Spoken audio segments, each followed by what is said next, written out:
வணக்கம். இன்றைய பதிவு பார்த்தீங்கன்னா, முதுகு வலிக்கும், இடுப்பு வலிக்கும் ஒரு முக்கியமான பதிவ பார்க்கலாம்.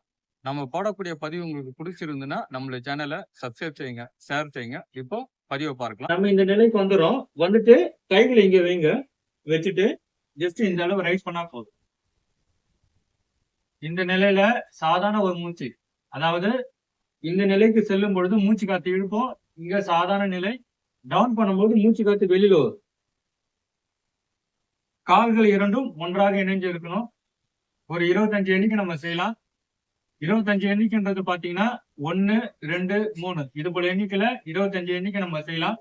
இதுல செய்யும் பொழுது உங்களுடைய நுரையீரல் பலப்படுத்தக்கூடிய ஒரு நிலையை நம்ம பார்க்கலாம். இருதயத்துக்கு ரொம்ப நல்லது. முதுகுக்கும் ரொம்ப நல்லது. இடுப்புக்கும் ரொம்ப நல்லது.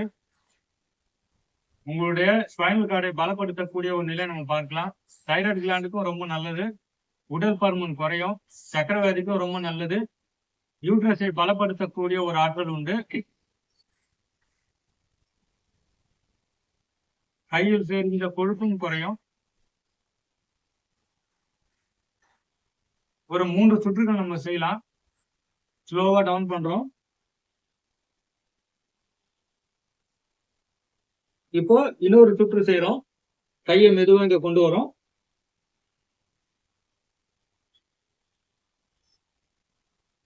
இது தைராய்டு கிளாண்டுக்கும் ரொம்ப நல்லது. மனதை ஒருநிலைப்படுத்தக்கூடிய ஒரு நிலைன்னு பார்க்கலாம். ரொம்பலாம் ரைஸ் பண்ண வேணாம். இந்த நிலை போதுமான ஒன்று. வயிறு பகுதி நல்லா அழுத்தக்கூடிய ஒரு நிலை நம்ம பார்க்கலாம். இந்த இடத்துல ஒரு வைப்ரேஷன் நல்லா தெரியும் உங்களுக்கு.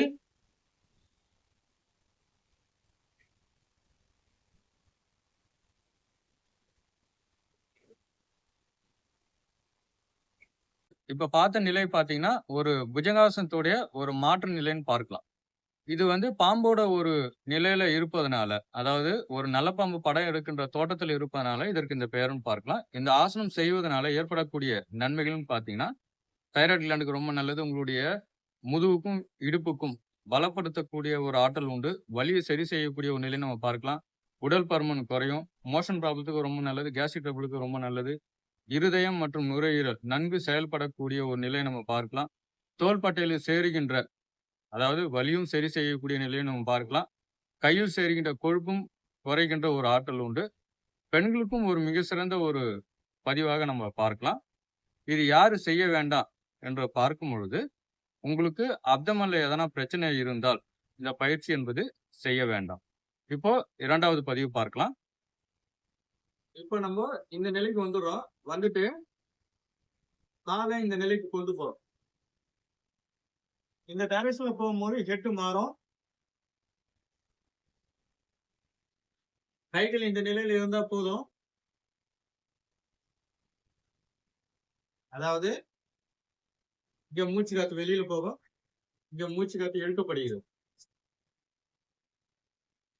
இது முதுகுக்கும் ரொம்ப நல்லது. இடுப்புக்கும் ரொம்ப நல்லது. இடுப்பு வலி, முதுகு வலி சரி செய்யக்கூடிய ஒரு நிலையை நம்ம பார்க்கலாம். ஸ்பைனல் கார்ட பலப்படுத்தக்கூடிய ஒரு ஆற்றல் உண்டு. உடல் பருமன் குறையும். ஒரு 20 எண்ணிக்கை நம்ம செய்யலாம்.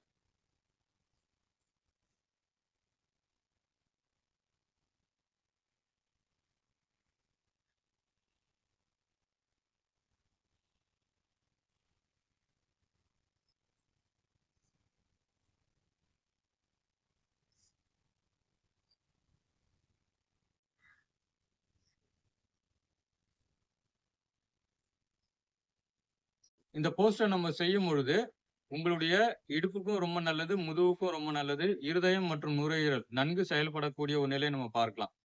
யோகாசனம் செய்யும் பொழுது முடிந்த அளவுக்கு வெறும் தரையில ஒர்க் அவுட் பண்ண வேண்டாம். பெட்ஷீட்டோ, பாயோ, மேட்டோ பயன்படுத்துவது என்பது நல்லது. உணவு உண்ட பிறகு செய்றதா இருந்தா ஒரு 3 1/2 மணி நேரம் சென்ற பிறகு செய்வது நல்லது.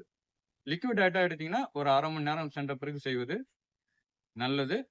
யோகாசனம் முடித்த பிறகு குளிக்கிறதா இருந்தாலும் சரி, இல்ல உணவு எடுப்பதா இருந்தாலும் சரி, ஒரு 1/2 மணி நேரம் சென்ற பிறகு செய்வது என்பது மிகவும் நல்லது. யோகாசன பயிற்சிகள் செய்யும் பொழுது, முடிஞ்ச அளவுக்கு வாட்ச் கட்டுவதோ, அதேபோல செல்போன் அருகில் இருப்பதோ தவிர்ப்பது ரொம்ப நல்லது. முடிஞ்ச அளவுக்கு மொட்டை மாடியில இருந்து ஒர்க் அவுட் பண்றது தவிர்ப்பது மிகவும் நல்லது. நன்றி, வணக்கம்.